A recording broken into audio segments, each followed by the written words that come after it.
Hei, Găgărița,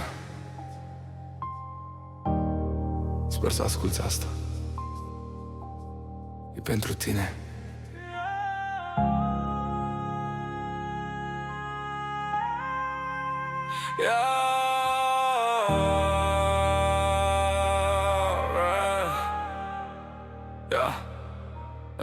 Trist și cu lacrimi în ochi, dau și scriu. Ai plecat fix în ajunul Crăciunului, mă simt pustiu. Decât să stai cu mine, ai ales să fugi. Te-ai aruncat în brațele lui, voiai să mă distrui. Oare știi cât am plâns, oare știi cât m-a durut? Am suferit în astea 3 zile, parcă am dispărut.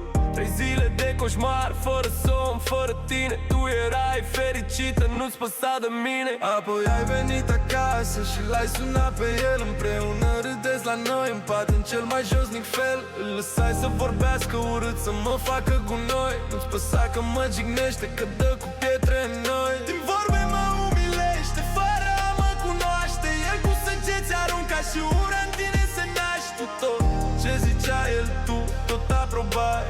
De ce aprobai? M-am supărat, în camera mi intra. La tine cu părere de rău am țipat.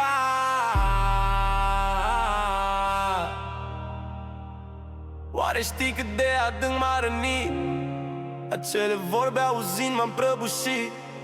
Ți-am zis hai să vorbim, să reparăm puțin, dar tu ai început să împarți venit. Asta meriți, nu te mai suport.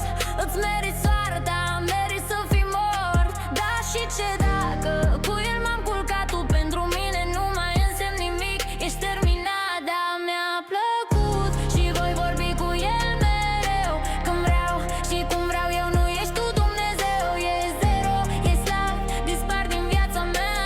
Nu te mai vreau, nu te mai pot vedea. De ce?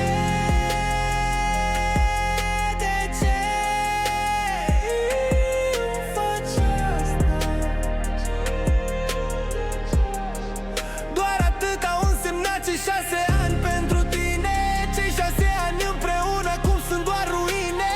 De ce vrei să mă distrug? Inima din piept să-mi-o smulg. M-ai lăsat fără suflu, m-ai lăsat la pământ. Ai omorât tot ce-am avut, tot ce-am fost și ce sunt.